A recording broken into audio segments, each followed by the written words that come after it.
मोक्षमार्गस्य नेतारं वेत्तारं कर्मभूभृतां ज्ञातारं विश्वतत्त्वानां वन्दे तद्गुणलब्धये। 3 बिंदुओं पर हमें चर्चा करनी है। 5 शरीरों में अंतर, काल, पहले तो काल, फिर अंतर और फिर संख्या, 3 बातों पर विचार करेंगे और फिर आगे के सूत्र की तरफ बढ़ना है। जैसे काल में भी जगन्य और उत्कृष्ट, अंतर में भी जगन्य और उत्कृष्ट, ये बातें आएगी। तो काल में हमने उत्कृष्ट काल 5 शरीरों के देखे थे। वे कौन कौन से थे, क्या क्या थे हमने देखा था? बोलिए। औदरिक का उत्कृष्ट काल 3 पल्ले बराबर। अब उसी का साथ साथ आप लिखता जाना है जगन्य काल। जगन्य क्या लिखेंगे? औदरिक शरीर का अंतर्मुहूर्त। अंतर्मुहूर्त में भी मर सकता है जीव। अभी आगे बढ़ो। वैकृक शरीर का जगन्य काल, उत्कृष्ट काल 33 सागर, जगन्य काल 10,000 वर्ष। आगे बोलो।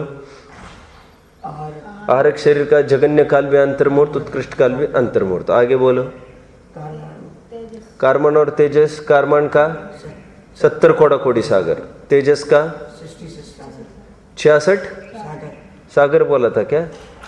अच्छा ठीक है, बराबर राइट, 66 सागर तेजस शरीर का। अब ये तो काल हुए सबके, है ना। और जगन्य तो कुछ भी हो सकता है, अंतर्मुहूर्त भी हो सकता है, कार्मन शरीर का भी, तेजस शरीर का भी। जगन्य मतलब वो बंधे और आकर खिर जाए, वो कोई बात नहीं है। चलो, बल्कि इनका तो एक समय भी हो सकता है, अभी बंधे और दूसरे समय में खिर जाए। किनका? तेजस शरीर का संभव है ऐसा, भले कार्बन शरीर का संभव नहीं। ठीक है, अभी हमको अंतर देखना है। अंतर का अर्थ पहले समझो तो फिर बात पकड़ में आएगी। अंतर मतलब गैप, विरह काल। जैसे मैं उदाहरण देता हूँ, जैसे अपनी क्लास का काल 1 घंटा और अंतर 23 घंटा। अंतर मतलब गैप 2 के बीच में। तो बताएं मुझे, औदरिक शरीर का अंतर आपको अंतर्मुहूर्त लिखना है, जगन्य। कैसे? मैं अभी बता रहा हूँ थोड़ा आपको। कैसे जगन्य का जगन्य अंतर्मुहूर्त कैसे बनेगा औदरिक शरीर का?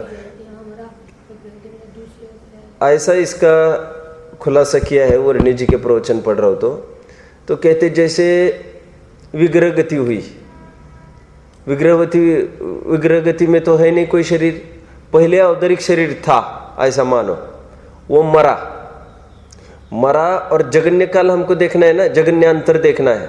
मतलब जल्द से जल्द यदि औदरिक शरीर भी धारण करेगा तब भी उसको कितना टाइम लगेगा?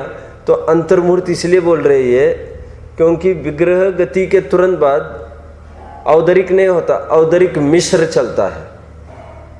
हालांकि वो औदरिक मिश्र का योग है, लेकिन उसको भी उन्होंने वो औदरिक शरीर कहने को मना कर दिया और इसीलिए वह अंतर्मुहूर्त अंतर बन गया। क्योंकि पर्याप्तियाँ पूरी होने में अंतर्मुहूर्त तो लगता ही है, और जब तक पर्याप्त नहीं है उसका औदरिक वाला नहीं बोल के औदरिक मिश्र वाला कहेंगे, उस न्याय से उसका जगन्य अंतर हो गया अंतर्मुहूर्त। उत्कृष्ट अंतर क्या लिखेंगे औदरिक शरीर का? उत्कृष्ट अंतर क्या लिखेंगे औदरिक शरीर का? बोलिए। उत्कृष्ट अंतर का अर्थ क्या लेना है? औदरिक शरीर से जीव मरा और फिर औदरिक शरीर नहीं बना, ऐसे कितना काल नहीं बनकर रहेगा और फिर बनेगा ही बनेगा, तो फिर वो ज्यादा से ज्यादा काल कौन सा? 33 सागर लेना पड़ेगा। क्यों? क्योंकि नरक में जाए अथवा स्वर्ग में जाए, लौट के उसको आना ही पड़ेगा फिर औदरिक शरीर में। अच्छा, उससे ज्यादा काल संभव है क्या? विचार करो। 33 सागर से ज्यादा काल अंतर संभव है क्या? नहीं संभव 33 सागर से। क्यों? देव नरक से तो आना ही है उसको औदरिक शरीर में। ठीक है, मनुष्य तिर्यंश या एकेंद्रिय बनना ही है, और इन सब के औदरिक शरीर बोला है। नहीं, 33 सागर में वो अंतर्मुहूर्त कोई मायने नहीं रखता, वो कोई बात नहीं है। चलिए कहाँ तक बढ़े अब हम? और वहाँ पर फिर वो ऐसे भी बोल सकते हैं औदरिक मिश्र, सॉरी वैक्रिक मिश्र, उसमें अंतर्मुहूर्त गया सो हमने इसका अंतर्मुहूर्त जोड़ दिया औदरिक का, ऐसे भी बोल सकते हैं ये। तो ऐसा आया है फिगर ये। अभी आगे बढ़ो। वही आहारक शरीर का काल और अंतर। काल तो हमने देख लिया, अंतर जगन्य कितना लग रहा है आपको और उत्कृष्ट कितना लग रहा है? जगन्य कितना लग रहा है और उत्कृष्ट कितना लग रहा है? चार्ट कौन कौन बना रहा है? देखो एक ही चार्ट बना रही है, चार्ट बनाओ ऐसा। जगन्य और उत्कृष्ट बोले इसका अंतर आहारक का। जगन्य अंतर मतलब क्या? अभी छूटा और जल्द से जल्द कितनी देर में खड़ा होगा। तो कहते हैं अभी आहारक शरीर का प्रयोग किया आहारक रिद्धि का, तो नेक्स्ट अंतर्मुहूर्त में भी कर सकते हैं। तो अंतर्मुहूर्त जगन्य अंतर हुआ। और उत्कृष्ट अंतर क्या होगा बताए? उत्कृष्ट अंतर क्या हो सकता है? लगाओ जोर इसमें, देखो बुद्धि लगाओ, बोलो उत्कृष्ट अंतर क्या हो सकता है? मान लो बहुलिंगी संत हुआ और बहुलिंगी संत होकर आहारक शरीर का प्रयोग किया उसने, आहारक रिद्धि का। अभी ज्यादा से बराबर, बहुत अच्छा पकड़ा ये। लगभग अभी दूसरा आहारक शरीर ज्यादा से ज्यादा कितना खींच सकता है, कितना दूरी पर? तो कहते हैं मान के चलो और उसको ज्यादा से ज्यादा भ्रमण करना हो, कितना भ्रमण करेगा? अर्धपुद्गल परावर्तन। बिल्कुल वो अंतिम जिस भव में मुक्ति को जाना था अर्धपुद्गल परावर्तन के बाद, उसमें बना मुनि, तब आहारक शरीर एक निकाल दिया उसने। अभी हम ये हो तो ऐसे भी सकता है फिर जीवन में कभी ना आहारक शरीर निकला, लेकिन अंतर करने के लिए दो तो डालने ही है अपने को। तो आप ये भी लिख सकते हैं अनंत काल क्यों फिर से निकला ही नहीं, लेकिन वो अंतर नहीं कहलाएगा फिर, क्योंकि अंतर मतलब दूसरा होना जरूरी है आगे। आप समझ रहे हैं? तो उत्कृष्ट काल कुछ कम अर्धपुद्गल परावर्तन ऐसा लेंगे हम, क्योंकि जब मुक्ति को जाना है फाइनेस्ट मैक्सिमम काल अपन लेते हैं फाइनल काल, तो फिर उसमें तो बनेगा ही बनेगा, मान के चलो आप, तभी तो अंतर निकलेगा। तो अर्धपुद्गल परावर्तन ये बन गया आहारक शरीर का। अभी तेजस और कर्मण का अंतर क्या लिखेंगे?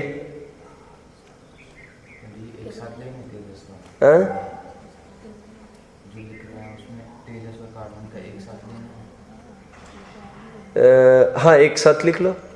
तेजस और कर्मण का अंतर क्या लिखेंगे? बोलिए। तेजस और कर्मण का अंतर क्या लिखेंगे? निरंतर। क्यों?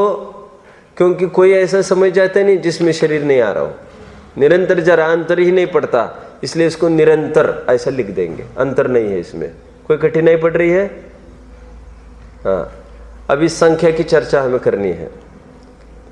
संख्या देखे, सबसे कम संख्या कौन से शरीर की है, और बढ़ते बढ़ते हम आगे बढ़ेंगे। बैठिए। सबसे कम संख्या अब भी यदि हम विचार करें संपूर्ण विश्व में, तो एट ए टाइम आप जानते होंगे 54 आहारक शरीर प्रयोग हो सकते। कितने? 54। मतलब इतने मुनि है ना, 3 कम 9 करोड़। उन 3 कम 9 करोड़ मुनियों में भी 54 से ज्यादा उसका प्रयोग नहीं कर सकते एट ए टाइम। मैक्सिमम एक साथ 54 शरीर कहे हैं, तो आहारक शरीर 54 लिखेंगे। फिर वैक्रिक शरीर असंख्यात, और वैक्रिक से भी असंख्यात गुणे, असंख्यात असंख्यात ऐसा लिख देंगे आप। है तो दोनों असंख्यात, वैक्रिक भी और औदरिक भी, लेकिन औदरिक शरीर वाला असंख्यात वैक्रिक शरीर के असंख्यात से ज्यादा है। ऐसा क्यों हो गया, कोई बताएगा मुझे? वैक्रिक शरीर असंख्यात, ये तो मानते ही हम असंख्यात देव है, लेकिन उससे असंख्यात गुने औदरिक शरीर बोले, क्यों? बराबर निगोदी की तरफ का कथन है। निगोदी तो बहुत है, भले ही आनंद शरीर तो नहीं होंगे, क्योंकि एक शरीर में वो अनंत जीव रहते, तो फिर भी उनके शरीर असंख्यात गुने वैक्रिक से। और आगे बढ़ो। तेजस और कर्मण की संख्या क्या लिखेंगे भैया? हाँ, अनंत लिखनी पड़ेगी, क्योंकि अनंत जीव है ऐसे तो। और दोनों का अनंत एक सरी का होगा कि आगे पीछे होगा बताए? एक सरी का ही होगा इसमें अनंत। तो परमाणु में कार्बन शरीर के परमाणु अनंत गुना है तेजस के, वो बात अलग है। या पर संख्या मतलब इतने धारक के जीव, तो वो तेजस और कार्बन बराबरी के अनंत है, क्यों जिन जिनको कार्बन शरीर है उनको तेजस शरीर है, एंड वाइस वर्सा। पकड़ रहे हैं आप सब? चलिए आगे बढ़ते हैं।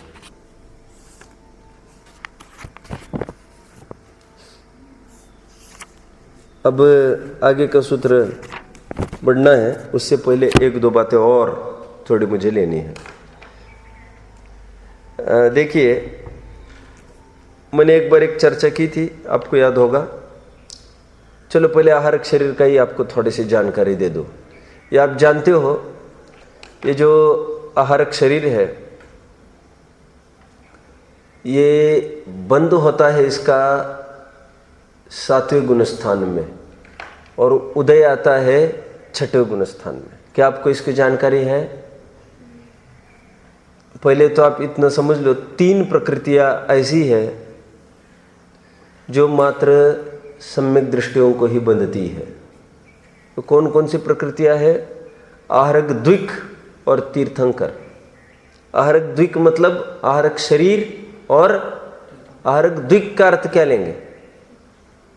आहारक द्विक मतलब आहारक शरीर और आहारक अंगोपांग, ये 2 प्रकृतियां हुई, और तीर्थंकर एक प्रकृति हुई। ऐसी 3 प्रकृतियां हैं जो मात्र सम्यक दृष्टियों को ही बनती है।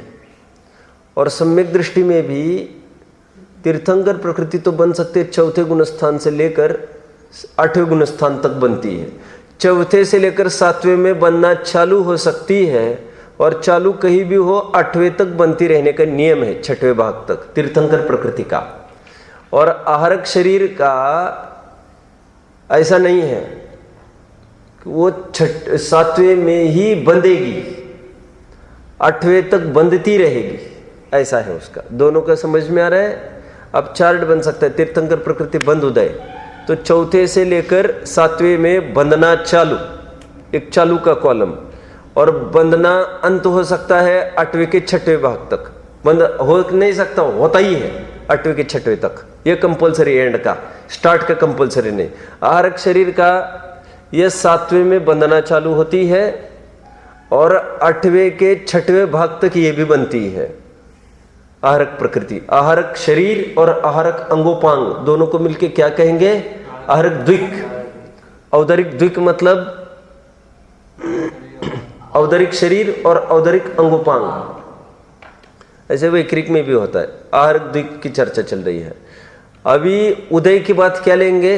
तीर्थंकर प्रकृति का उदय 13वां 14वां गुणस्थान, और आहारक प्रकृति का उदय 6वां गुणस्थान। ये उदय की अपेक्षा अंतर पड़ गया। दोनों में एक बात तो नक्की है कि दोनों प्रकृतियां ज्ञानियों को ही बनती है। 120 प्रकृतियों में से 120 प्रकृतियों में से ये 3 ही प्रकृतियां ऐसी है जो ज्ञानियों को बनती है। उसमें से भी आहारक द्विक प्रकृति ऐसी है जो मात्र मुनियों को ही बनती है, मात्र ज्ञानियों होकर भी काम नहीं चलता। लेकिन मौलिक अंतर क्या पड़ रहा है तीर्थंकर प्रकृति और आहारक प्रकृतियों में? कि तीर्थंकर प्रकृति का उदय आएगा ही आएगा, लेकिन आहारक प्रकृति का उदय आएगा ही आएगा ये नहीं कह सकते। क्यों? 7वें में बंधा, बढ़ गए और कदाचित उसी भव में मुक्ति को प्राप्त हो गए, तो वहां पर आप लिखेंगे कि उदय में 6वें में आएगा। इसका मतलब वो अनिवार्य नहीं है उदय में आना उनको। क्यों? फिर से घूमे ही नहीं वे पीछे, तो उदय में आने का काम नहीं। ये आहारक शरीर के बारे में भी मैंने थोड़ी सी जानकारी आपको दे दी। ठीक है, आगे एक बात तो ये हुई आहारक शरीर के बारे में। अभी जैसे जैसे चीजें ख्याल में आ रही मैं बोलता जा रहा हूं। क्या जब विग्रह गति हमारी चली थी, क्या मैंने इस बात पर प्रकाश डाला था कि जो निष्कुट क्षेत्र है, निष्कुट क्षेत्र समझते हो ना? निष्कुट क्षेत्र मैंने बताया था। मैंने कहा था जहां पर 3 मोड़ वाला जीव वहां पर जन्म लेता है, निष्कुट क्षेत्र में। मतलब वो जो एजेस है, एजेस निष्कुट क्षेत्र, वहां पर। तो मैंने कहा था कि निष्कुट क्षेत्र में कौन से जीव पाए जाते हैं, वहां पर मात्र सूक्ष्म एकेंद्रिय ही पाए जाते हैं निष्कुट क्षेत्र। मैंने बोला था ये, ठीक है। फिर तो क्योंकि मात्र सूक्ष्म एकेंद्रियों के ही ये 3 मोड होते हैं। क्या बोला? मात्र सूक्ष्म एकेंद्रिय जब जन्म होना है तब भी ये 3 मोड होते, ध्यान रखना। जब चाहे 3 मोड विग्रह गति में कभी नहीं होते। हाँ, मैं ये नहीं कह रहा हूं, बोलो क्या नहीं कह रहा हूं मैं? सूक्ष्म एकेंद्रिय होने के लिए 3 मोड ही चाहिए। मैं तो वहां से व्याप्ति डाल रहा हूं। 3 मोड यदि होंगे तो सूक्ष्म एकेंद्रिय ही होगा। मतलब निष्कुट क्षेत्र में आपको ना बादर जीव दिखेंगे, ना त्रस्त का तो होने का सवाल इसलिए नहीं है क्योंकि वो तो त्रस्त नाड़ी के बाहर ही है, लेकिन वहां पर बादर जीव नहीं दिखेंगे निष्कुट क्षेत्र में। आप नोट करें इसको, शायद मैंने पहले कभी किस रूप में कहा होगा, मुझे ज्ञान में नहीं है। ठीक है, और भी कुछ इसमें समझना हो तो आप पूछ सकते हैं, नहीं तो फिर मैं आगे बढ़ूंगा। आगे के सूत्र की तरफ बढ़ने का मेरा भाव है। जो 3 सूत्र हमारे हैं, 3 सूत्र मैं यहां से पढ़ लूं और फिर आगे चलेंगे। क्या क्या है भाई ये 3 सूत्र?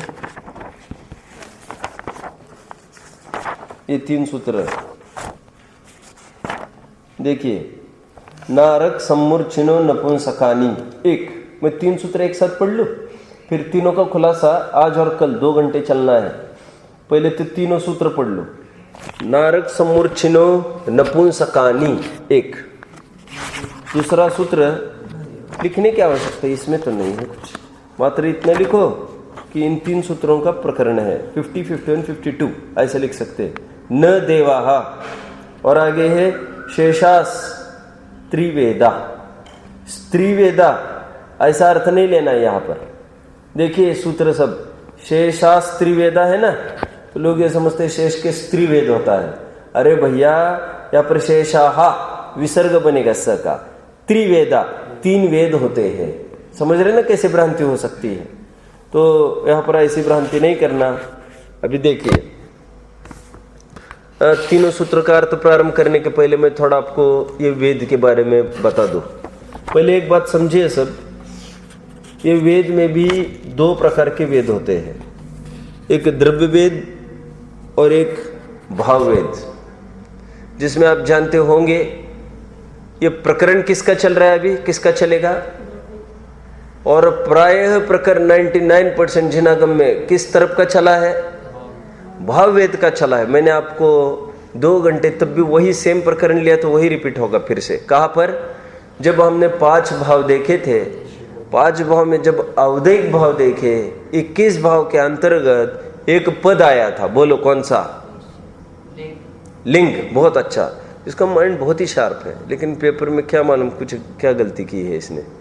लिंग, और लिंग में तब भी मैंने कहा था इस 3 में 9 कषाय गर्भित कर देना है। याद आ रहा है आपको?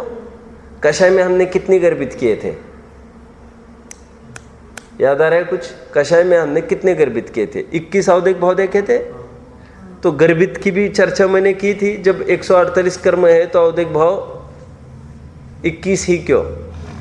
तो मैंने कषाय में कुछ गर्भित किया, तो मैंने कहा था प्रत्याख्यानावरण और संजुलन, ये 2 कषाय चौकड़ियां कषाय में डाल दी थी, याद आ रहा होगा। अनंतानुबंधी मिथ्या दर्शन में डाल दी थी, और अप्रत्याख्यानावरण संयमा संयम में डाली थी। कितने जन को अभी क्लिक हुआ कम से कम? हाँ, ये ऐसा है। ठीक है, ठीक है।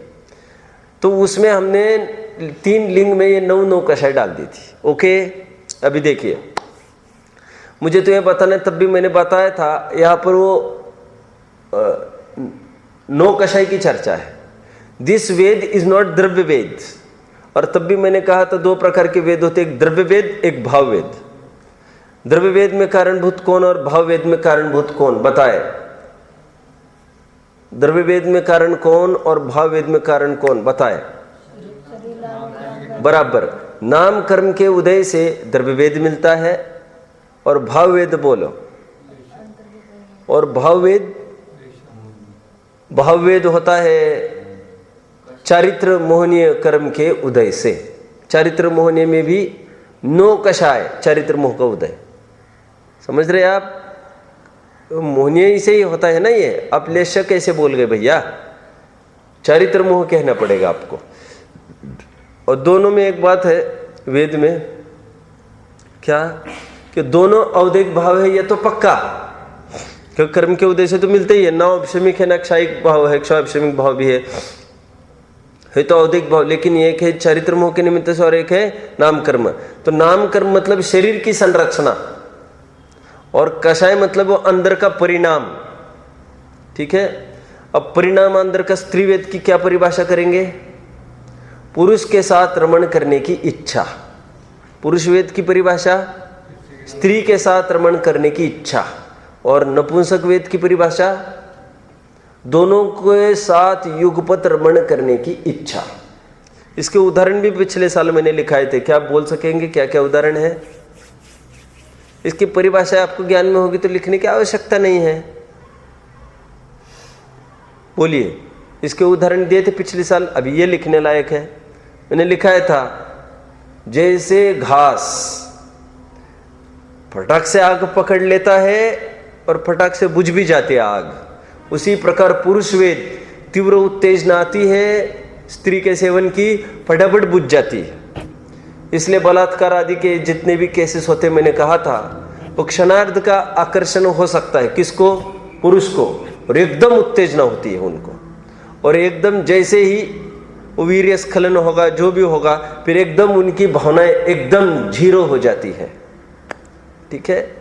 मैंने तब एक उदाहरण दिया था, आपको याद होगा, समय सार का, 72वीं गाथा का। समय सार यहाँ पर होंगे, सबके हाथ में दे देना। अपतानुशील, आपको सब अपतानुशीलन कहते हैं क्या? अच्छा ठीक है, तो मैं भी कहना चालू करूँ। हाँ, समय सार होगा तो ले लो भैया। देखिए 72वीं गाथा की टीका देखो, नहीं है क्या यहाँ पर? चलो छोड़िए, फिर मैं यहां से पढ़ता हूं, आप लोग ध्यान दीजिए। देखिए 72 देखेंगे आप।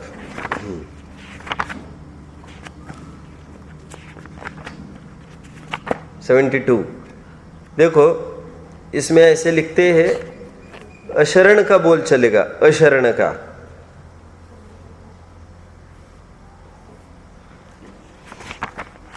तो 73वीं गाथा होनी क्या, 74वीं होगी क्या? असरणा।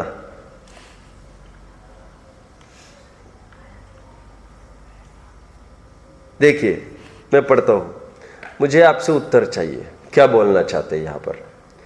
अशरण का बोल चल रहा है, किसका? कौन अशरण है? कौन अशरण है? राग द्वेष अशरण है, यह प्रकरण चल रहा है। अभी देखो उसका हेतु क्या दे रहे हैं। जैसे काम सेवन में वीर्य छूट जाता है, उसी क्षण दारुण काम संस्कार नष्ट हो जाता है, किसी के नहीं रोका जा सकता। इसी प्रकार कर्मोदय छूट जाता है, उसी क्षण आश्रनाश को प्राप्त हो जाते हैं, रोके नहीं जा सकते। कैसा उदाहरण दिया चरण? थोड़ा एक प्रकार से विचार करो तो थोड़ा खलने वाला उदाहरण है ये, एकदम ऐसा लगता है ना। देखो, जैसे काम सेवन में वीर्य छूट जाता है, ये मनुष्यों की अपेक्षा बात है, मनुष्य तिरंज की इनफैक्ट, क्योंकि वो देवों की तो बात ही नहीं है। उनका मैंने कहा भी था ना आपको, देवों के वीर्य स्खलन नहीं होता क्योंकि उनके सप्त धातुमय शरीर नहीं है। जाते उसी क्षण दारुण काम का संस्कार नष्ट होता है। क्या बोलना चाहते हैं? ये पुरुष वेद की तरफ से किया गया कथन। एकदम उत्तेजना होगी उनको, क्योंकि जब देखो बलात्कार के इतने केसेस होते, ये विचार थोड़ी करते हैं सामने कौन है, इसका क्या फल होगा, कि एकदम उत्तेजना आ गई और फिर एकदम इतने घबरा जाते हैं, फिर आत्महत्या कर लेते, कुछ भी, मतलब वो संस्कार नष्ट होता है तुरंत, भोग के तुरंत बाद। अब स्त्री में क्या होगा? स्त्री में ऐसा कभी नहीं होगा। स्त्री में एकदम उत्तेजना कभी नहीं होती। इसलिए भारतीय संस्कृति की नारियां हैं, इसमें एक केस ऐसा कभी पढ़ने नहीं मिलेगा लड़की ने जबरदस्ती करी लड़के को। क्यों? लड़कियों के कभी उत्तेजना होती ही नहीं। लेकिन उनमें दूसरी बात है, निरंतर धीरे धीरे थोड़ा थोड़ा जलता रहता। मैंने इसके लिए उदाहरण दिया था, कंडे की आग। अब भूल गए सब, मैंने पिछले साल पढ़ा था 5 भाव में सब लिया था आप तो क्या वो धीमी धीमी निरंतर जलती रहती है, इसलिए महिलाओं में भी निरंतर धीमी धीमी चलती रहती है, लेकिन उत्तेजना को प्राप्त कभी नहीं होगी, मान मर्यादा बरकरार रहेगी, लेकिन निरंतर चलती रहेगी उनमें। पुरुष के तो झटका आएगा, रुक जाएगा। थर्ड, नपुंसक में उदाहरण लिया, बोलिए याद आ रहा है? मैंने उदाहरण दिया था, हाँ बोलो थोड़ा। मैंने कहा तो एकदम भभकता रहता और निरंतर, जैसे हवा की भट्टी। मैंने कहा था ये ईंट की भट्टियां होती, ईंट की, वो निरंतर आप देखना 24 घंटे आग चलती रहती है उसमें। अतो कुमार जिसमें घड़े बनाता है, वह कभी नहीं बुझती, 24 घंटे चलेगी वो सीजन में उसके। अब उसी प्रकार ये निरंतर भभकता रहता है, वहां दुख को प्राप्त होता रहता है। अभी थोड़ी सी हम चर्चा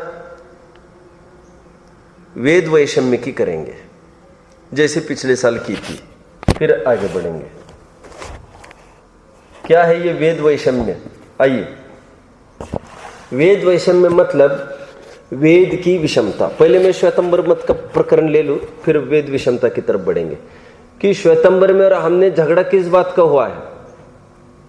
वे ये कहते हैं कि ग्रंथों में जगह जगह लिखा था क्या, स्त्री वेद से मुक्ति। तो दिक्कत क्या हो रही है स्त्री वेद से मुक्ति में? वे मान रहे द्रव्य वेद, और हमने ये कहा कि भाई धवल में भी ये प्रकरण है स्त्री वेद से मुक्ति। तो वहां पर वेद के प्रकरण में 99% भाव वेद की चर्चा है। अब एक एक जगह स्पष्टीकरण नहीं हुआ है, इसलिए ये भ्रांति खड़ी हुई है।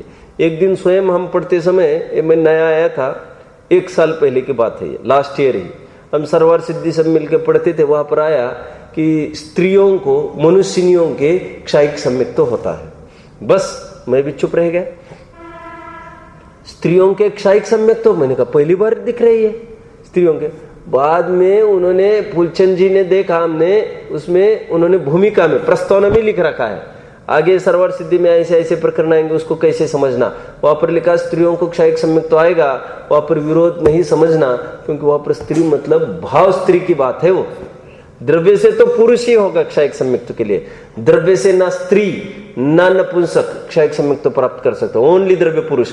उसी प्रकार मुक्ति, जो जो शर्तें क्षायिक सम्यक्त के लिए, वे सब शर्तें मुक्ति के लिए है। क्यों? क्षायिक सम्यक्त के लिए भी वज्र नारस संगनन कहा, मुक्ति के लिए वज्र नारस संगनन कहा। विष के लिए भी बाहर से द्रव्य पुरुष चाहिए क्षायिक सम्यक्त, सोई मुक्ति के लिए द्रव्य पुरुष।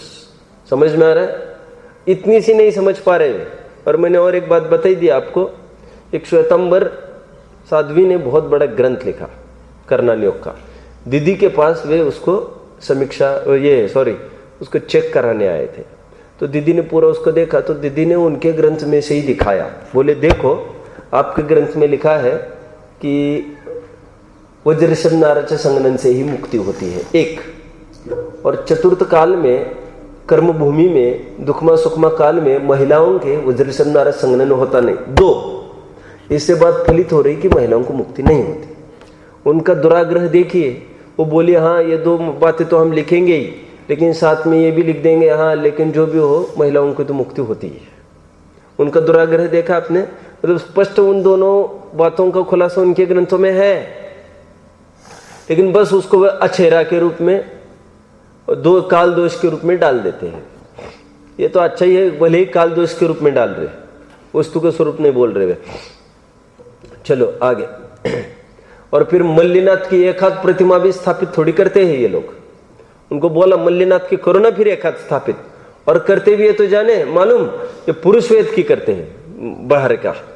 तो फिर जब स्त्री आप कहते हो इतना विरोध करते हो, तो क्यों नहीं स्त्री की करते? क्योंकि उनको स्वयं को भद्दा लग रहा है। वो हम कह ही रहे हैं। फिर आगे बढ़ते देखो, पुरुष के अंग उपांग ऐसे नहीं है जो दूसरों को विकृत कराए, लेकिन महिलाओं के ऐसे है, इसलिए उनका नेचुरल नहीं है रहना, उनको इजी फील नहीं हो सकता उसमें। मैंने आपको पहले भी कहा था कि इसलिए आर्यिकाओं को तो संग में रहने का उपदेश है, कितने बड़े बड़े। कदाचित पुरुष तो एकल विहारी हो सकता है चतुर्थ काल में, आर्यिकाएं तो कभी नहीं हो सकती। समझ रहे आप सब? क्यों? वे सिक्योर कभी फील नहीं करती आर्यिकाएं, निरंतर उन पर वो समस्याएं उपसर्ग आशंका तो बनी ही रहती। क्यों? उनको अरे हवा का झोंका है और साड़ी का पल्ला भी गिर गया सिर से, तो उनको बेचैनी होगी सामयिक के काल में, नेचुरल है ये। तो ऐसे स्थिति में वे कैसे मुनि व्रत धारण कर सकेंगे, कैसे मुक्ति को प्राप्त हो सकेंगे? और सिक्योर इनसिक्योर नहीं है पुरुषों की लाइफ, क्योंकि मैंने कहा ना, स्त्रियां कभी बलात्कार नहीं करती पुरुष के ऊपर, लेकिन पुरुष बलात्कार करते हैं। कपड़े पहनने के बावजूद भी इतनी समस्या होती है महिलाओं को, और नग्न रहते तब कितनी होगी। तो फिर ये कोई बात ही नहीं है, महिलाओं के संभव नहीं है मुनि व्रत। समझ में आता है? हम वेद की चर्चा कर रहे हैं, तो श्वेतंबर ने कैसा छल ग्रहण किया उसकी हमने चर्चा करी। मैंने आपको पहले कभी बताया होगा, नहीं बताया होगा, ये शांति सागर महाराज हुए, नाम सुना है? ये शांति सागर महाराज ने फलटन में एक बार क्या किया था, इन्होंने बोले क्या विशेषता इनकी। फलटन में इन्होंने ताम्रपत्र पर पूरा षटखंडागम लिखाया था। तो उसमें एक शब्द आया संजद, उन्होंने उसको हटाने की प्रेरणा दी। उनको बहुत चलता था, बहुत रुतबा था उनका, उनकी प्रेरणा से ही तो लिखा जा रहा था, लेकिन उन्होंने कहा संजद पद हटा दो। क्या होगा वो मामला? वहां पर यह लिखा था स्त्री वेद संजद पद का धारी हो सकता है, स्त्री वेद। उन्होंने कहा हटा दो। क्यों हटा दो? क्योंकि श्वेतंबर इसका गलत अर्थ करते हैं। तो जगन मोहन लाल जी, कैलाश चंद जी, बड़े बड़े विद्वान, कैलाश चंद जी सिद्धांत शास्त्री बनारस वाले, उन्होंने बहुत विरोध किया। बोले जिनागम की एक बात आप हटा नहीं सकते। आखिर उनको हटना पड़ा, शांति सागर को, और फिर संजद पद को बरकरार रखा। तो उस मुद्दे को कहते हैं संजद पद विवाद। बहुत चला आज से 50 साल पहले, संजद पद विवाद। संजद पद मतलब एक जन का कहना था संजद पद बनाए रखो as usual, as it is, और दूसरे का कहना था हटा दो। कह रहे वो छल ग्रहण करेंगे, इसके डर से हम मूल जनवानी को कैसे हटाए? वे अर्थ समझे? चलो हम वेद वैषम्य पर चर्चा करनी है अभी। बोलो, क्या कोई प्रश्न है? सम्यक पद क्या है? संजद, संजद मतलब संयम, संजद मतलब संजम, संजद संयम मतलब मुनि। अरे भाई, मुनि स्त्रीवेदी हो सकता है क्या? दिगंबर तो मानते हो सकता है, लेकिन वो भाववेदी मानते? पकड़ रहे आप सब? वेद वैषम्य क्या है वो हम देखते। देखो, यद्यपि जैसा द्रव्यवेद होता है लगभग वैसा ही भाववेद होने का नियम है, लेकिन ऐसा सर्वथा नियम नहीं है। लगभग प्राय ऐसा होता है, लेकिन कभी कभार ऐसा भी होता है कि अंदर में द्रव्यवेद हो कुछ और भाववेद हो कुछ, इसे कहते वेद वैषम्य। वेद वैषम्य कितनी क्वालिटी का हो सकता है? जैसे आप लिख सकेंगे द्रव्य पुरुष वेद, तो अंदर में भाव स्त्री वेद, भाव पुरुष वेद और भाव स्त्री वेद। ये अबे द्रव्य पुरुष वेद के साथ साथ भाव पुरुष वेद होगा तो वेद वैषम्य उसको कोई नहीं बोलने वाला है। लेकिन द्रव्य पुरुष वेद के साथ साथ भाव स्त्री वेद हो या भाव नपुंसक वेद हो गए वेद वैषम्य। और उसी प्रकार क्या लिखेंगे? द्रव्य स्त्री के साथ भी 3 संभव है, भाव स्त्री, भाव पुरुष, भाव नपुंसक। लेकिन वेद वैषम्य कब होगा? भाव स्त्री के साथ साथ भाव क्या बोल रहा था मैं, द्रव्य स्त्री के साथ साथ भाव स्त्री के अलावा कुछ भी वो हो गए वेद वैषम्य। और नपुंसक में भी द्रव्य नपुंसक के साथ साथ यदि भाव पुरुष और भाव स्त्री हो जाए तो भी वो हो गए वो वेद वैषम्य। वेद की विषमता, जैसा अंदर है वैसा बाहर नहीं होना। ठीक है? और जानते हो तीनों प्रकार के वेद कहे 90 गुण स्थान तक मुनियों को भी, मतलब 90 गुण स्थान तक। याद आ रहा है आपको? हमने पिछले साल पूरा देखा था 90 गुण स्थान में कब तक स्थिति बनती है, याद आ रहा है? पहले कौन सा वेद जाता है, फिर कौन सा, ये भी देखा था हमने। तो पहले नपुंसक जाता है, इसको याद है अभी। फिर याद है क्या किसी को? तो मैं बोलूं यहां से नहीं तो फिर कितने 6 भागों में 90 गुण स्थान को कितने भागों में विभाजित किया था? कुछ याद आ रहा है? चलो फिर और छठवां भाग सवेद भाग था, ये तो मुझे ज्ञान में है। नववा गुणस्थान का छठवां भाग सवेद भाग था ऐसा, और सवेद भाग तक वेद पाए जाते हैं ऐसा कुछ था सवेद भाग तक। तो उसमें एक साथ नहीं कहा था, अपने पहला कुछ वेद जाता है फिर कुछ ऐसा बोले थे अपने। जो भी हो, 90वें गुणस्थान तक तीनों वेद रह सकते, भाव वेद। बाहर में पुरुष वेद चल रहा है और अंदर में तीनों वेद चल रहे हैं, ऐसा भी हो सकता है। ठीक है, तीनों मतलब तीनों में से कोई भी, अनेक जीव की तरफ से हमने तीनों वेद बोला। वैसे और एक बात समझ लो सब, क्या इसी को लेकर मुझे एक महत्वपूर्ण सूचना करनी, कौन सी होगी वो? कौन सी सूचना होगी वो? मैं ये कह रहा हूं, जन्म से मरण तक, पिछले साल भी बोला था मैंने, एक ही वेद रहता है। भले ही द्रव्य वेद की बात हो, भले ही वो स्त्री वेद की बात हो, उसमें चेंजेबल नहीं है कुछ भी। चेंजेबल नहीं है मतलब जन्म के काल में पुरुष वेदी जन्म द्रव्य रूप से, मरण तक वैसे ही रहेगा। भले ही हम ये देखते हैं बाहर से सर्जरी करा के, मैं कल बहुत सारे प्रकरण आपको पढ़ के दिखाने वाला हूं, बहुत सारे सर्जरी करा के वो अखबार में छप कराते, पुरुष स्त्री हो गई और स्त्री पुरुष हो गई। लेकिन ऐसा होते हुए भी हमारे ग्रंथ ये कहते हैं उनका बदलेगा नहीं, वही रहेगा उनका। या अंगोपांग में भी लगा लेना, देखो किसी का हाथ नहीं है और किसी ने डुप्लीकेट हाथ लगा दिया, तो उसको अंगोपांग नाम कर्म का उदय बढ़ जाएगा क्या? उससे नाम कर्म का, अंगोपांग नाम कर्म का उदय हूबहू रहेगा जीवन भर। कोई कुबड़ा है, उसने कुबड़ापन पूरा निकाल दिया मांसवास। जैनागम ये कहता है एक संस्थान जीवन भर रहता है, संस्थान बदलता नहीं है। अब क्या अर्थ करेंगे हम? तुम बाहर से कुछ भी कराओ, अंदर का आकार प्रकार सेम है। उसी प्रकार वेद में भी समझ लो। तो फिर मैंने एक उदाहरण भी दिया था, आपको याद आ रहा है तो, दो उदाहरण देते हुए से मैंने कहा था, एक माइकल जैक्सन पॉप सिंगर हुआ है, पता है आपको, ब्रेक डांसर। ये तो 10 साल पहले मरा है ये, फिर 9-10 में मरा, हाँ मतलब 6 साल हो गए। और हमारे टाइम में वो बहुत फेमस हो गया था। अब उसकी विशेषता थी, कहते थे उसने कई दफे लिंग जोड़ा, फिर लिंग हटाया और फिर ऑर्गन्स बदलता रहा वो। और वो मैंने कहा भी था, उसकी जो रिपोर्ट्स होती है वहाँ पर सेक्स लिखा रहता है, वहाँ पर कुछ नहीं लिखता। और इवन मार्टिना तिलोवा, एक टेनिस प्लेयर थी, नहीं पता नाम सुना है आपने? मोनिका सेलेस, स्टेफी ग्राफ, नहीं सुना? ये सब हमारे टाइम के है ये सब। स्टेफी ग्राफ चली, फिर मोनिका सेलेस चली, बहुत खूब A1। फिर मार्टिना नवरोतिलोवा, ये नंबर 1 थी चैंपियन इंडिया वर्ल्ड में। तो उसकी ये बात है कि वो मूल में थी पुरुष और होने पर भी स्त्री के अंग लगवा लिए थे और उसकी गणना स्त्रियों में होने लग गई थी। परंतु ये तो दुनिया की नजर में है ऐसा कि स्त्री पुरुष पुरुष स्त्री। डॉक्टर्स भी ये कहते हैं नहीं ऐसा नहीं है, उनके ऑर्गन पहले से ही वैसे रहते हैं थोड़े महिला शरीर के।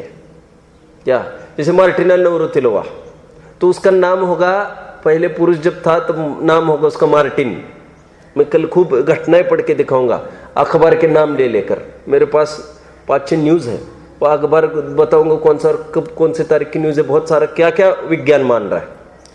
तो मैं ये कहूँ तो था नाम मार्टिन, अब उसने कुछ करा के स्त्री जैसे अंगोपांग डेवलप कराए और नाम करा दिया मार्टिना। डॉक्टर्स का ये कहना है कि एक्चुअली बदला नहीं जा सकता कुछ, लेकिन वो थोड़ा बहुत पहले था, वो दुनिया को नहीं दिखता था, अभी एकदम डेवलप्ड कराया उसको डॉक्टर्स ने बस डेवलप कराया उसको। आपने देखा होगा, मेरा तो एक मित्र है बहुत नज़दीकी का, डॉक्टर है MBBS, मैंने पिछले साल भी बताया होगा आपको, और बहुत अरबपति है, 5-6 पेट्रोल पंप का मालिक, मेरे से 1 साल बड़ा होगा। वो निरंतर वो फ्रस्ट्रेशन में, डिप्रेशन की वो 6 दवाइयाँ लेता है रोज, ऑलवेज। उसकी शादी नहीं हुई है, अभी उसकी एज 43 हुई होगी, 43-44 गया होगा। वो निरंतर घर पे ये जिद है उसकी, मुझे लड़की बनना है मतलब मुझे लड़की जैसा ही। और उसने दवाई भी ली कुछ, और बराबर उसको स्तन वगैरह भी आ गए बराबर। तो डॉक्टर ने फिर ये कहा उसको शायद कि तुमको संतान उत्पत्ति तो नहीं हो सकती। मतलब उसको विशिष्ट, और उसकी आवाज भी देखेंगे आप, बिल्कुल लड़की, बोल चाल रहा है, बोल चाल पूरी जैसा चलन हो उसका, बिल्कुल लड़की जैसा। अच्छा, हम भी स्कूल में जब पढ़ते थे, वो इंटेलिजेंट तो बहुत है वो, तो हमने देखा वो कभी भी लड़कों के साथ उठता बैठता नहीं था, लड़कियों के बीच में, भीड़ में। अच्छा, उसमें ऐसा नहीं कि लड़कियों के बीच में उठता है तो लड़कियों के प्रति वैसे रुझान होगा लड़का होकर, नहीं नहीं, वो स्वयं को लड़की मान के रुझान कर रहा है, वो कोई अनर्गल चेष्टा नहीं करता लड़कियों के साथ। आप समझे? देखो, हमको भी ये शील मर्यादा पालनी चाहिए भैया। लड़कियों के साथ बिल्कुल बात नहीं करना हमको, किसी भी काम से। करते हो क्या आप लोग बात? कोई मौका पड़ता है बात करने का? नहीं नहीं, कोई मतलब नहीं। लड़कियों से कोई ट्रांजैक्शन नहीं करना, कभी भी नहीं। क्यों? लड़कों में समर्थ नहीं है कि कोई आप कॉपी मांगे उनसे। और ध्यान रखना मेरी बात को, आपका भाव बिगड़े बिना रहेगा नहीं, 100% लिख लेना। तो उस जाना नहीं उस दिशा में, और आपस में एक दूसरों को गाइड करना चाहिए हमको कि तुम लड़की के साथ कैसे बात कर रहे थे, और लड़की के साथ देवा लेवा भी किसी प्रकार का नहीं करना। इवन मैं तो ये कहूँ, उनको नोटबुक भी नहीं देना चाहिए सीधा और आपकी शील मर्यादा तो 100% चौकड़ी लग गई। क्या कोई समस्या है क्या? स्वर्णिम, क्या बात है? नहीं, कोई बात हो तो बताओ। नहीं, कोई समस्या आती है क्या? और उसमें टीचर यदि कोई बोले तो वो बात अलग है। टीचर बोले कि तुम दे दो, क्यों? कभी कभार ऐसी समस्या हो सकती है, लड़कों में किसी के पास नहीं है, तो हम टीचर को मांग करें और टीचर दिलाए किसी के, हम किसी के सामने नहीं जाएंगे। आदान प्रदान का लड़कियों में बात तक नहीं करना किसी भी काम से। अच्छा, वे कुछ बोलते हैं तो अपना हंसना या रिस्पॉन्स के रूप में चला जाता है। अपन बिल्कुल यू शुड कीप मम, और आपका पूरा सर्कल होगा वो इसी में उलझता होगा। हमको नहीं उलझना इसमें। आप समझ रहे हैं मेरी बात को? चलो, मुझे तो अभी ये कहना है, वो तो लड़कियों में उठता बैठता था, लेकिन उसका विचित्रपना नहीं था कुछ भी। वो क्यों नहीं था? क्योंकि उस दृष्टि से नहीं, वो हल्की निगाह से नहीं उनके बीच में उठता बैठता था। ये उसके एक यूँ कहे जीवन भर का उसका ऐसा एक नेचर ही बना है। वो लड़कियां ही, और लड़के भी अनईजी फील नहीं करती थी उसके बीच में, क्योंकि लड़की जैसे उसका सब एक एक एक्टिविटी। तो फिर और जब मौका पड़ा, अभी वो ये कहने लगे मुझे लड़की से शादी करना, सॉरी, हाँ नहीं, एक मिनट, हाँ लड़का से शादी करना। अब ये उसके माँ बाप ने, देखो बड़े घर का आदमी है वो, उनकी कितनी रिस्पेक्ट। वो सुसाइड का अटेम्प्ट किया उसने 2-3 बार। अभी वास्तव में मुझे लगता है ये आवा की भट्टी जो बोला है ना, बिल्कुल सही। रात भर वो इतना, कभी भी जो बहुत टेंशन में रहता, बहुत टेंशन में। अच्छा, वो चाहता है फिर कभी बंद कमरा करता है, फिर सलवार सूट पहनकर बैठेगा, बिल्कुल लड़की जैसा। और उसके माँ बाप बिल्कुल एंटी। अब वो एंटी मतलब वो उसके बाप के सामने, उसका बाप उसके जीवन भर बात नहीं की बाप ने उसके साथ, वो बहुत गुस्से में रहता है। तो वो ऐसा है कि उसको देखा और उसने फिर वो डुप्लीकेट आवाज निकाल के बात करता है पिता के सामने, एकदम पुरुषी, जो उसका एबनॉर्मल।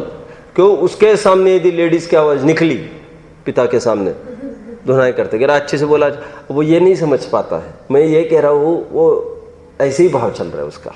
हम देख देख कर इतनी, हमारे भी परिणाम इतने करुणामय होते हैं। मैं अब अभी 2-3 साल पहले गया था तो ये पता चला तो उसने सुसाइड का अटेम्प्ट किया है, और 4-5 लाख रुपए खर्च करके वो बचा के लेके आए घर पर, फिर से ले लिया था उसने। उसको एकदम ऐसा हो जाता है, मुझे शादी करना, और शादी भी उसको लड़के के साथ करना। अब भैया, और उसको परिणाम भी ऐसे सलवार सूट पहने, लड़की सारी के परिणाम आते उसको। पार्लर में जाना, फिर वो ये करना। अब वो घर वालों को पता अटपटा, उनकी इज्जत का सवाल हो जाता है ना वो, मतलब वो इसमें। अच्छा, वो महाबलेश्वर क्यों सुना रहा था एक बार, वो सब घूमने गए एक बार। महाबलेश्वर सुना है आपने? एक हिल स्टेशन है वहाँ पर। प्रैक्टिकल वो ये बात हुई, वहाँ पर वो जो हिजड़ों की टीम होती है ना, सुनो, वो पहचान लेती है उनको कि ये ऐसा तत्व है, विजातीय। तो बराबर उन्होंने पूरी भीड़ में उसको पकड़ लिया। और वो फिर क्या करते हैं, उसका नियम है ये, हिजड़ा होने के बाद वो घर पर नहीं रह सकता। फिर उसको हिजड़े लोगों को पता चल जाता है, वो आकर घर में से उसको निकाल के ले जाते अपने साथ। तो उस 7 जो दोस्त मंडली थी, 7-8 जन, उन्होंने खूब विरोध किया उनके साथ। तो बहुत बोले, वो डरते डरते वो स्वयं कह रहा था, नहीं तो मैं तो गया ही था हमेशा के लिए। बोले वो तो 7-8 जन ने मिलकर बहुत रस्सी खींच हुई वहाँ पर, उसकी बीच में बेचारे की क्या हालत हुई होगी। मतलब वे टिकने नहीं देते किसी को घर में, उनकी एक बिरादरी स्थापित हो जाती है। फिर ये देखा है ना, जो तालियां वालियां बजाते हैं, रेल वगैरह में आते रहते हैं ये लोग, फिर इसमें कई ऐसे नपुंसक वेदी भी होते हैं, कई अपन बाहर से नहीं पहचान सकते। नपुंसक वेदी भी है, जैसे कुछ चिन्ह कहे हैं, स्तन आदि आना स्त्री वेद की निशानी, फिर मूछ आदि आना ये पुरुष वेद। अब दोनों चले अंदर में, तो इनकी एक बिरादरी बन जाती है। फिर क्यों? फिर इनको सिक्योरिटी हो जाती है बिरादरी बनने के बाद। नहीं तो लोग, समाज उनको अच्छे एंगल से नहीं देखती। कौन देखता है अच्छे एंगल से उनको? मतलब आप समझिए, जीवन पूरा संकलेश में जाता है। आप समझ रहे हैं मेरी बात को? तो ये किन को होता है? तो कहते हैं कि अभी तो कुछ सूत्र चलेंगे हमारे, अगले पीरियड में लेंगे हम इसको। मुझे तो वेद वैषम्य का, और मैंने इस बात को खुलासा किया कि वेद नहीं बदलेगा जीवन भर। अच्छा, भाववेद भी नहीं बदलता जीवन भर। हमको क्या लगता है, कभी पुरुष के साथ सेवन किया किसी ने, उसको जानते हो? उसको साइंस ने एक फिल्म निकली बहुत टाइम पहले, फायर, आप नहीं जानते होंगे इसको। ये फायर जो फिल्म निकली, ये डॉक्यूमेंट्री फिल्म थी एक्चुअली, इंग्लिश मूवी थी ये। इंग्लिश तो नहीं कह सकते वैसे सीधी। एक शबाना आजमी, नाम नहीं सुने, पॉलिटिकल लीडर थी, पॉलिटिकल लीडर रही है हमारे टाइम में, और मूल में ये नायिका रही है। बहुत टाइम तक ये चित्रपट पर छाई रही, मतलब नाइस हीरोइन के रूप में उसका नाम था शबाना आजमी। फिर पॉलिटिकल लीडर भी बनी, उसने एक फिल्म बनाई फायर। वो फायर पूरी जो फिल्म बनी है वो पूरी इसी पर आधारित है। फायर क्या? लेस्बियन पर।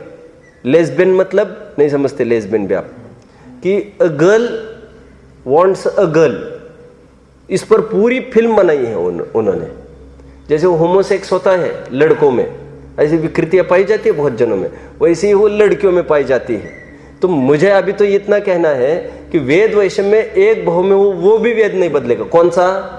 भाववेद। हमको लगता है कभी पुरुष के साथ रमण करने का भाव है कभी, क्योंकि जो स्त्री लेस्बियन करती थी, जो लड़की, अभी बाद में ये पता करते हैं कि वो लड़के से शादी कर ली और अच्छा चल रहा है उसका, तो फिर ऐसा लगता है पहले तो उसका चल रहा था पुरुष वेद, स्त्री के साथ रमण करने का भाव, और अभी चल रहा है उसका स्त्री वेद, भाववेद अंतरंग में, तभी तो पुरुष के साथ रमण कर रही है, कभी पुरुष के साथ कभी स्त्री के साथ। ऐसा नहीं है एक्चुअली। क्यों? भाववेद भी नहीं बदलने का नियम है आजीवन। तो इसका मतलब वो वेद तो एक ही कोई पर्टिकुलर है, लेकिन कभी वो जल चल रहा है पुरुष वेद, स्त्री के साथ रमण करना है, लेकिन स्त्री मिली नहीं, तो उसमें स्त्री की स्थापना करके वैसे वैसे विचार से कुछ का कुछ करता होगा वो क्रिया है। लेकिन कहने की बात, ना द्रव्य वेद बदलता ना भाव वेद बदलता, जीवन में एक ही रहता है। अब विशेष चर्चा करनी है, मुझे खूब पढ़ के दिखाना है अलग अलग प्रकार का, कल देखेंगे। बोलिए।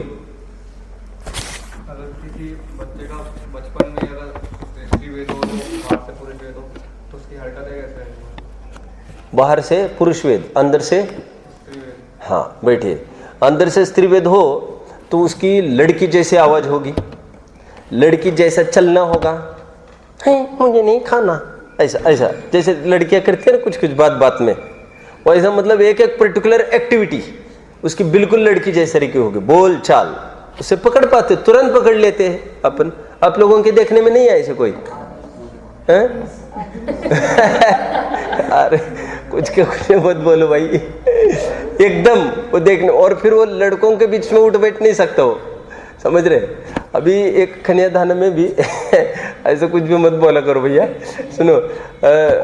अभी कन्यादान में भी एक केस ऐसा है, मैं इसको आपको, लड़की है पैंट शर्ट पहनती है।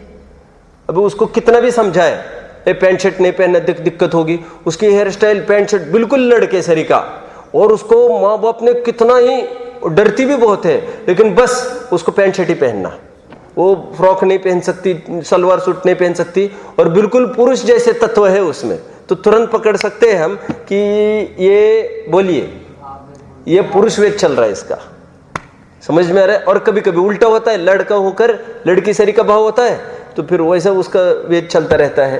तो ये वेद विषमता बहुत देखने में आती है समाज में, बहुत। वैसे ही फिर हेयर स्टाइल करेगा। अच्छा साइकिल भी चलाएगा तो देख लेना कैसे चलाएगा।